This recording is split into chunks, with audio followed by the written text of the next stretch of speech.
Hello and welcome to Bahrain. Today you will be seeing my qualifying lap, which is on the screen now. I've dimmed the noise a little bit for that, so that you can, you can hear what I'm saying now. But I'm here to let you know what you're going to expect to see over the next, however long this video ends up being. So, like I say, right now you've got my qualifying lap. Spoiler alert, I qualified 16th. I ended up starting 15th, so hooray, isn't that good? As you could hear, I was quite annoyed with Lewis Hamilton there for being in the way. That definitely scuppered my qualifying time, although this is the best qualifying time I was able to do. I did record all my qualifying laps, and this was my best, so it was also my first. So yeah, that's how that went. After this, you've got my attempt at the race itself, during which time I will talk about the real world race, as well as the race that you'll be watching. Yeah, I mean, that's pretty much it. There's not an awful lot more to say about it. I lost the words, really. I feel like I've probably overdone it by giving myself 2 minutes to talk to you about this, but I have, at the end of it, included a very, well for me, quite fancy fade out. So, the end of this section, at least, once my time has been completed. And like I say, as you can see, I'm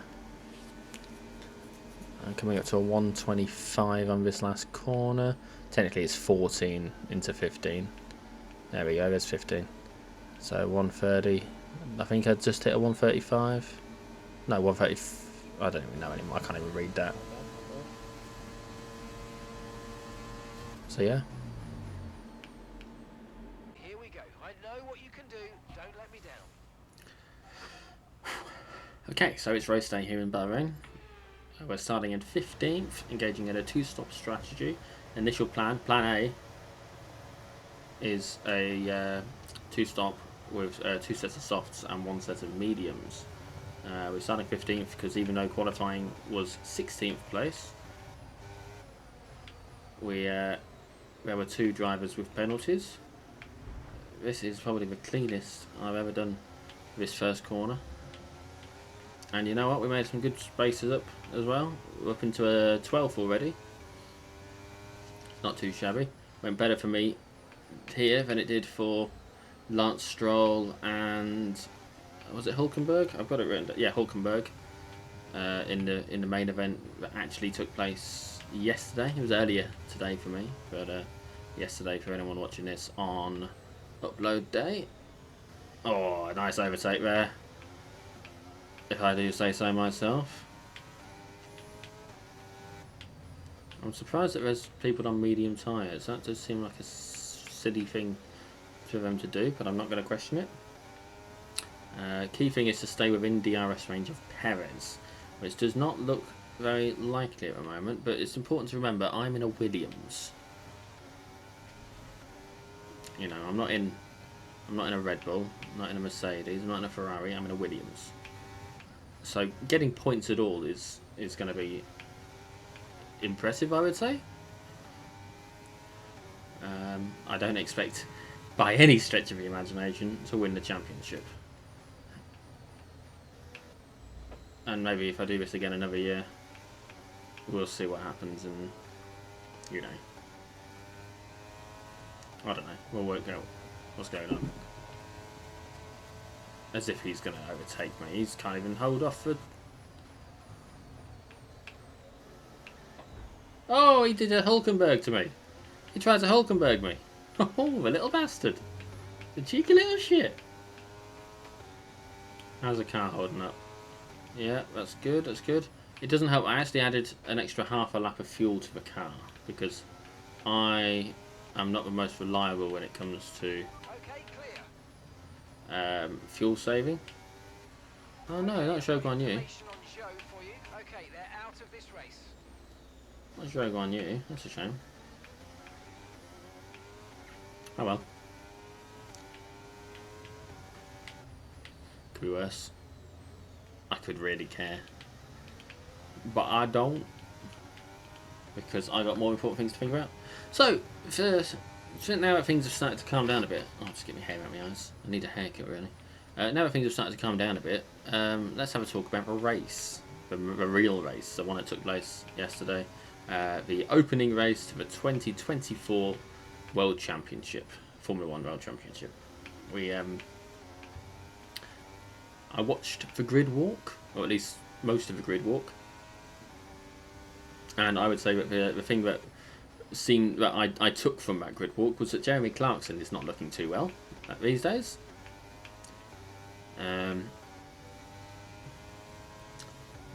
That's pretty much it.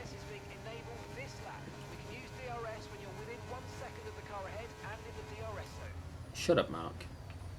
I know how to use DRS. Honestly. Yeah, so Jeremy Clarkson doesn't seem to be looking too well these days. Half the people on the grid walk seem to have their money on Max Verstappen. In fact, the only one who didn't say Max Verstappen, as far as I can recall, was Jeremy Clarkson, and he said Adrian Newey, who is with Red Bull. He's not a Red Bull driver, he's a part of the engineering team, I think. I think he's chief engineer or whatever. So, you know, that's what he's... he was basically saying Max or Sergio, that is, Verstappen or Perez. And lo and behold, spoiler alert, in case you haven't watched it yet, that's who we ended up getting in the 1-2 finish, Max and then Perez. So, you know, clearly everyone knew right off the bat how this was going to go, and we did, sort of, didn't we? I suppose, have a vague idea of what was going to happen for this season. I know it seems a bit disingenuous saying that after one race, but when you consider that the lead Max had at the end of the race, 22 seconds, it does definitely seem very much like he is going to end up winning the championship quite easily. And, well, it's a bit of a shame, to be honest with you, but it is what it is. You're in the top 10 now. Keep it up.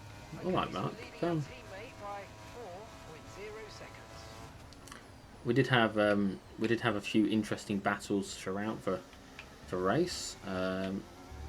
The battle for second place was a thing that came up a few times, and that is very much the line that summed up both the race and the last year's championship. So I am rather hopeful it won't sum up 2024, but it could well end up doing so, and it is off already to very much that sort of start. So buckle up for that one. The real question is, who is going to be the second place driver this year? And so far it's Sergio Perez, but there are still 23 laps to go, 23 races to go. Caution, caution. What's happened behind me? Okay, be aware there's an incident in the next part of the track. No overtaking through the yellow flags. Who is it? Lando Norris. Oh no. No, not Norris. Okay, gap ahead is 2.1 seconds. One of the things let's start again. One of the things I noticed most about the actual race itself, and it's something that I wrote down, and then almost immediately afterwards Martin Brundle mentioned it, was that the top 10 came from 5 teams. They came from Red Bull in 1-2, they had Ferrari in 3-4, the Mercedes and McLaren were mixed up between 5 and 8. So we had I think it was a Mercedes and a McLaren, and a Mercedes and a McLaren. And then 9 and 10 were both Aston Martin, which isn't that big a deal in the grand scheme of things. That, you know, typically the top 5 teams that you would expect to see in the top 10 were in the top 10. But what really struck me was the fact that it was very much a Red Bull, then Ferrari, then Mercedes and McLaren were pretty much evenly matched. So it was quite tight between them. There was a lot of leapfrogging between them throughout the race. So I'm not overly surprised that Hamilton's looking to make a move to Ferrari. I think it's honestly a very logical choice. Clearly they are, if this first race is anything to go by, and again, it's worth noting, it is only race 1. A lot can happen over over the course of the rest of the year. I had a lag spike there, that's not my fault. Ah, fuck's sake. Damn it. It's fucking bullshit, man. I'm still in the points, so. For now, at least. Damn it all. Damn it, fucking damn it all. Oh, I've got DRS. I might be able to retake a position. If not this lap, at least soon. I don't think that extra fuel has helped me that much, actually. It gave me a bit of peace of mind, but I don't think it helped me in terms of racing ability. Because well, my cat's gone booley. Of course it has. Oh, shit. Took that wide. Oh, but I've still got the position! Hey, screw you, Ocon. Get wrecked, Esteban.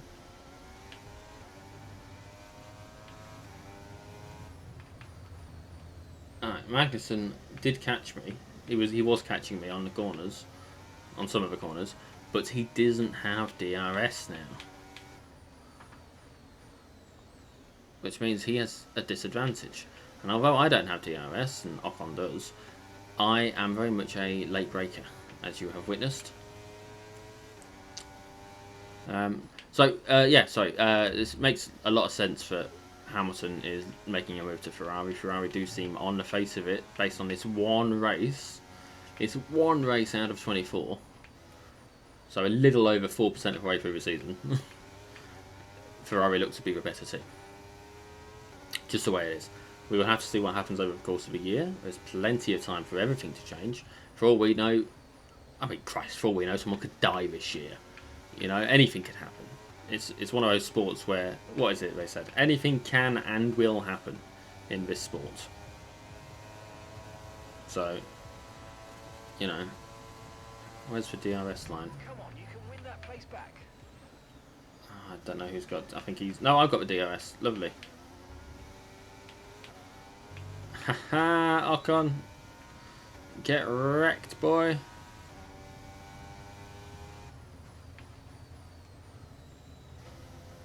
Okay, yep, lovely. Oh, there's a helicopter about it.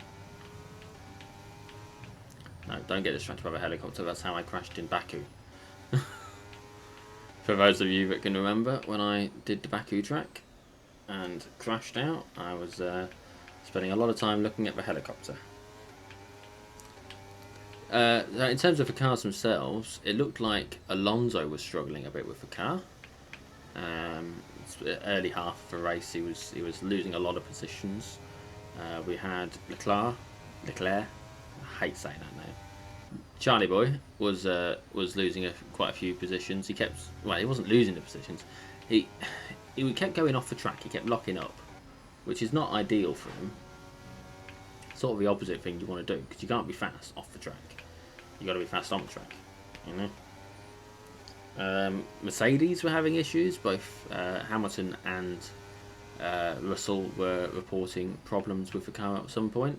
Hamilton specifically said that his seat had broken at one point, which is probably one of the worst things that could break in terms of the car still being able to function, but the driver not necessarily being in a position to carry on racing. I would be very concerned if my seat broke whilst I was driving a Formula 1 car. Personally, I don't know about you lot. If right now my chair that I am sitting in decided it was going to break, I would be a bit concerned.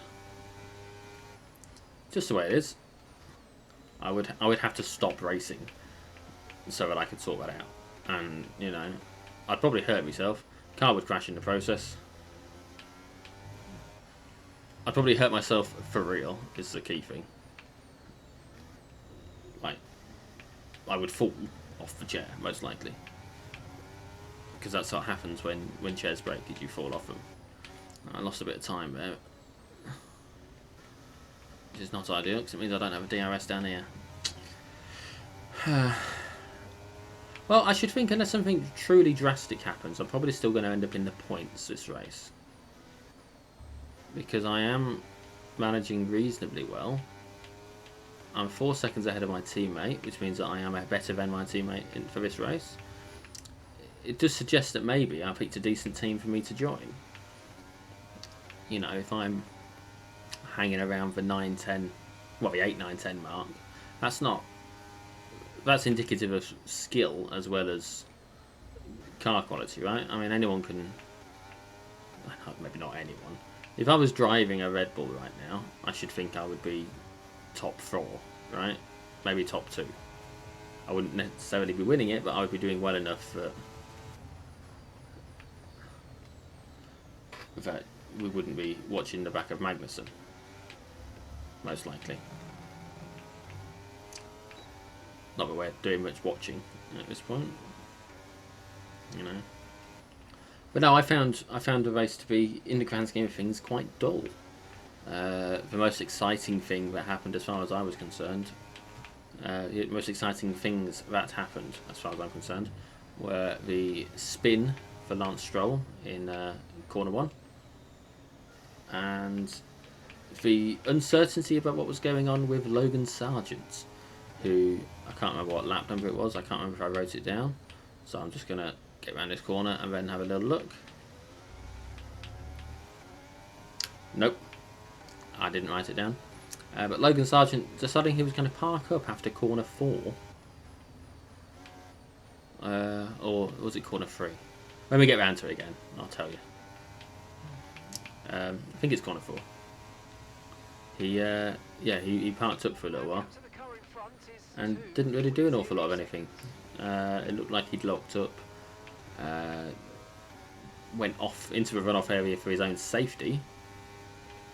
Oh my god, we broke DRS there. Is Esteban's tyres gone dodgy?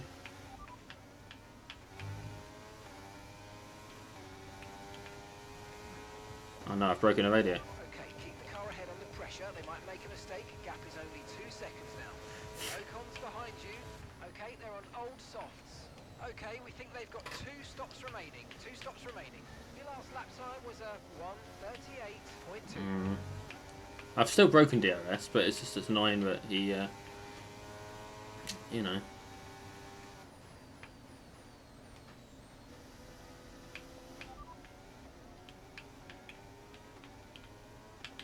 Okay, as things stand, we'll be 9th in the championship. That's not bad. After one race. What is it, 2 points? I can live with that. In a Williams, that's good. You know. Can't remember where they placed it at the end of the main race, but oh, I didn't tell you which corner it was. We've been past it. Ugh. But yeah, no. Anyway, Logan Sargent parked up, presumably for his own safety. He went into a runoff area, parked up, and then didn't really do anything for about 30 seconds. It looked like they might have had to call a safety car because of where he was. It wasn't a particularly safe place to stop. Because again, runoff area. It looked like he'd locked up, wasn't able to take the corner. Anything could have happened, really. And I'm sure that there will be some investigation into it. But he ended up getting running again. We didn't have anything major. I mean, no one retired, which is an interesting. I think they said it was the first time that's happened in Bahrain. 20 years of Bahrain this year, so first time in 20 years that no one's ended up going off and having to retire. Dropping a second a lap to the car behind. 1 second. The Bottas had an interesting pit stop in that it took him about 50 odd seconds because a wheel nut wasn't working properly. It didn't look like it was engaging with or disengaging or one or the other. So they had to sort that out. And of course, Bottas has the unofficial longest pit stop because they gave up once, retired the car, and it was a day and a half before they were able to complete the task that had set. Obviously, it doesn't really count, but it's, you know, what you got to do, eh? Outside of that, I should think probably Sergio Perez has it for whatever race it was last year, where it looked like he'd retired, then went back out onto the track so that he could serve a penalty, so that he didn't have the penalty linger for the next race. I can't remember where that was. but it was an entertaining situation. I'm a bit annoyed about that lag spike. I'm playing locally, there's no reason why I should have a lag spike. 2.8 seconds. There's absolutely no reason for a lag spike at all. Makes no sense.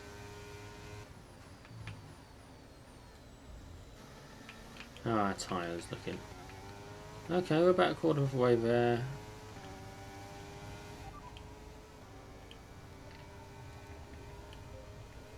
P9, you're running P9, keep going. Okay, Magnussen ahead. Okay, here's the gap that we're trailing the car ahead by. 2.5 seconds. Okay. Oh, it's oversteered slightly. Okay, Alexander is behind. Okay, push. Gap to the car behind. 1.4 seconds. Okay, they're on old softs. Okay, so gap to the leader is 27.5 seconds. And that's Jesus. 6 laps until your pit window's open. And that's 46 laps to go. Well, at least they've made this realistic, haven't they? Max is, I'm assuming he's in the lead. I'm not, like I said, I'm not expecting to win this. I think the most ridiculous thing is the fact that a Haas, of all things, is 8th. Haas is going to get points. You know, that's crazy.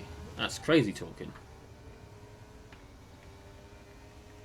Right, we have 2 stops left in this strategy, 2 more stops planned, and that's 6 laps until your pit window's open. I do quite like listening to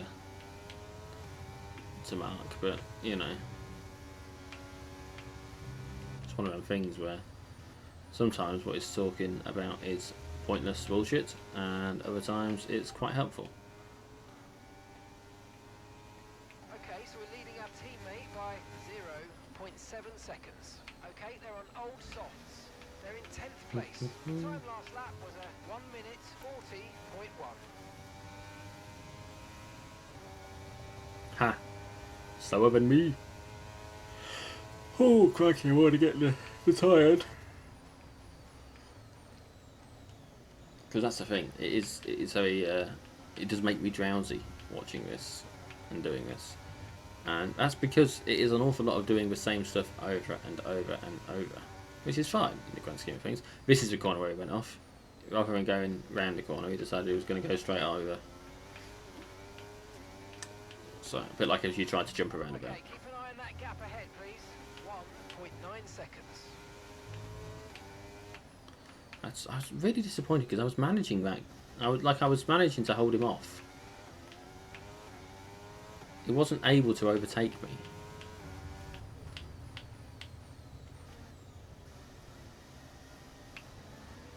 Was he? Yeah, it wasn't a good lead, but he couldn't overtake me. For anyone who's interested, I have made a few minor adjustments to the way that the rules work for me now that I'm in the main Formula 1 season. So I have to do my pit releases now, rather than it just automatically happening. I had tested out what it was like having to worry about getting down to the right speed and applying the pit limiter. That wasn't very good. I wasn't getting the timing right on that, so I feel like that's a step beyond what I'm currently capable of. And that's fine, you know, it's important to know your limits. What else is there? Obviously, you haven't seen me do a practice session. I did do a practice session. I tried all the stuff, all the thingies once, all the programs once, and then let the. Okay, the underbody's taken some damage. You might start to notice it soon.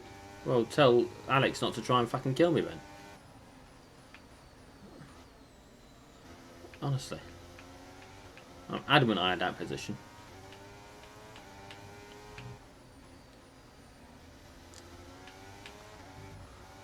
Anyway, yeah, so a few minor changes, nothing overly important, but I just figured I'd mention it. Okay, be aware, the grip levels are going to start falling away soon. Alright, Mark. It's just one of the things, isn't it? Got to keep it a little bit complicated. The fact that I won the F2 championship, it was quite tight, but I did win the F2 championship. Makes me feel like I should probably have made it a bit more difficult. But of course, the thing about the F2 championship is all the cars are the same quality. going into the race. Whereas here, as you can see, some cars are just better than others. Because I would not say that I've driven that much worse than Max Verstappen, I shouldn't think, for the most part. It's just that his car is better than me. Better than me and mine. And that's fair enough. That's just the way it is sometimes. I'm not going to get salty about it. I am going to try and catch up with Magnussen, maybe get a few more extra points. But yes, I need to do my pit release. It's going to be interesting.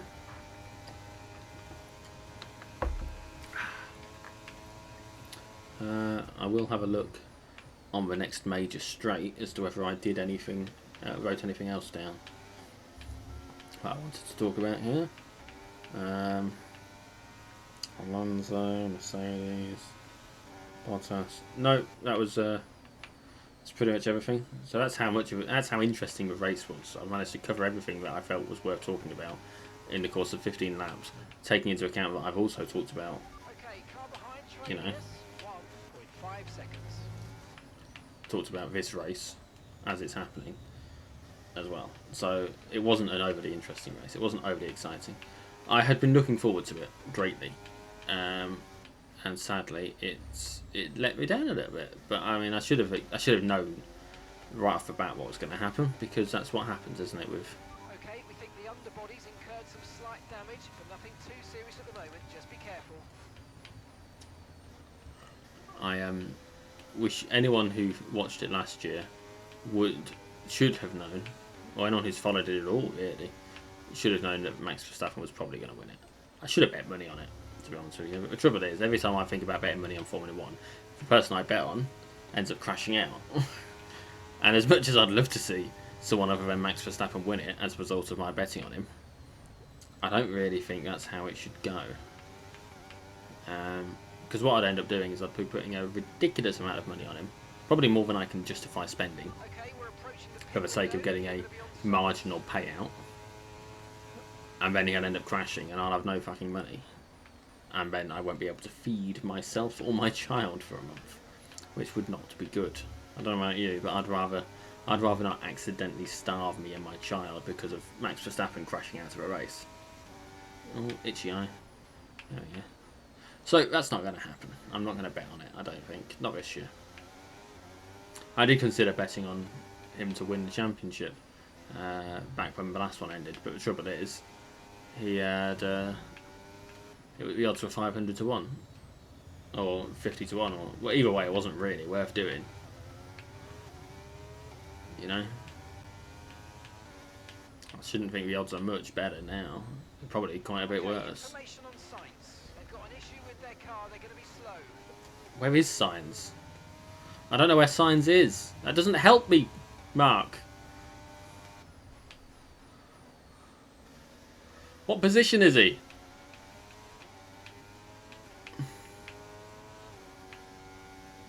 Unless he's in the pit, it doesn't matter. Okay, so the gap to the car ahead, 1.7 Oops. seconds. That's a track limits issue, if I ever did see one. Surprised they didn't flag me up on it, actually. Okay, Sainz is now in the pit. Okay, interesting, interesting.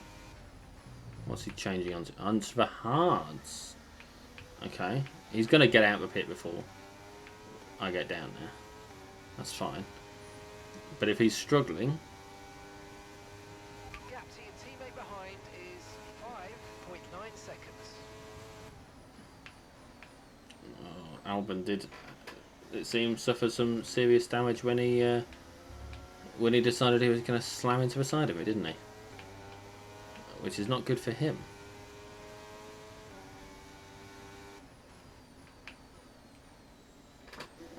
I would feel bad for him, but, you know. He did slam into the side of me. Maybe I was being a bit aggressive, but we're racing here, you know? The whole point of this is to try and win, isn't it? And I want points. I don't care about anyone else. I want points. I wonder if they've decided they're putting the hards on signs so they can get the data about how the car handles the hards. Because they don't have an awful lot of data about that sort of thing at the moment. You know, we didn't see any mediums in this race. There was a brief moment where it looked like someone had put mediums on. Claire, I think.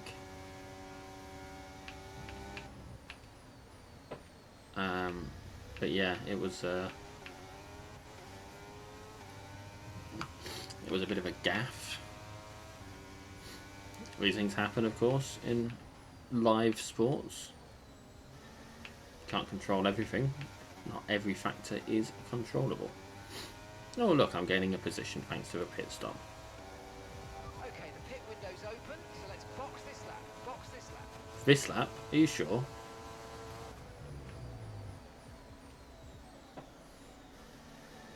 Let's take it wide because of bloody Ocon. Ocon, more like taking the piss on. Look, I didn't plan what I was going to say there. I just did it, and I regret everything. We're going to be putting this. Oh shit! Putting the softs on. Part of me wants to try the hards, but I don't want to. I'm just gonna go with what the team want. You know, I want to get points, but I'm not gonna argue too much about what happens. The team know what they're doing, and until I get a feel for the Williams car, because again, this is a Williams. Until I get a feel for the car and get used to driving it in Formula 1 conditions, it's not really worth me being too arsey about it. I'll be doing the R&D stuff because why not, right? But sometimes I think I should do it with my own team. You know, because that's the thing you can do, isn't it? You can play a campaign mode, or at least a career mode, with your own team, a new team to the sport. But I don't know what that actually does. I don't know how much control you have over everything.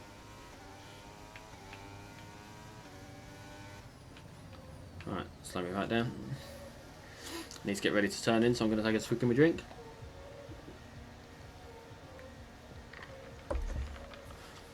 Are we ready? Perfect time. 2.3, 2.4. Okay, go, go, go. Perfect job from you and the crew there, mate. We're delighted with that. That wasn't bad for a first pit release, was it? Okay, one stop to go. Just one stop left in this strategy.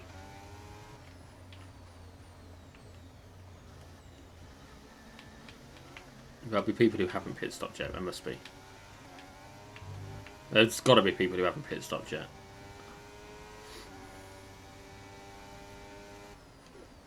That are between me and the points.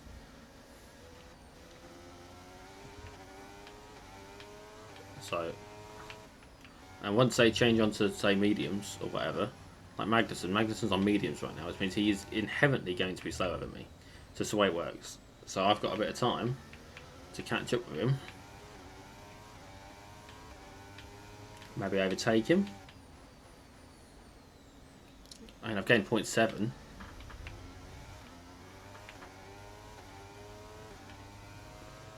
Gained about 1.5 just in this half a lap. And if he's so close to Stroll in his mediums, then surely... Oh! Fuck. Well, what happened? Let me know you're okay. Well then.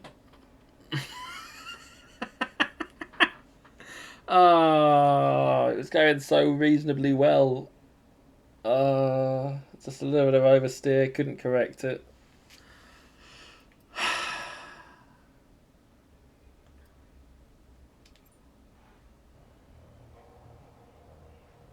Ah, it's a shame.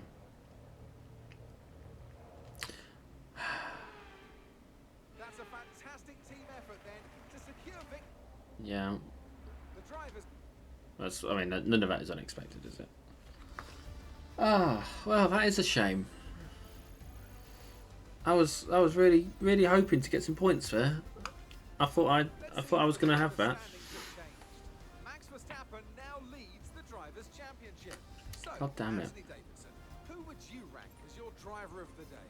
Max Verstappen seemed to just effortlessly weave through the other drivers today without a care. Oh, Albon didn't finish either. Definitely my driver of choice. Let's move on to the constructors. And Red Bull take over as championship leaders. After an event like that, who knows what the sport has in store for us next time out? Be sure to join us once again as we continue to bring you all the excitement of Formula One. Okay. Well, there we have it. That did not go overly well, did it? But, you know, we're going to see what happens next time. Join me next week when we have a look at, where is it? It's for Saudi. Yes, so Jeddah. We're going to be in Jeddah, which is a street circuit. It is the one street circuit I seem to be okay at. Although I haven't been around Singapore yet. So we will see. Or Las Vegas, but that's because that's later on this season. So yes, thank you for joining me for this. Apologies if that did not go to plan. But, you know, these things happen. And it's good to... That's how real this is, you know? Anything could happen. Anything could happen at all. And this is what happened. It's a shame it was such a shit ending. Thanks, bye.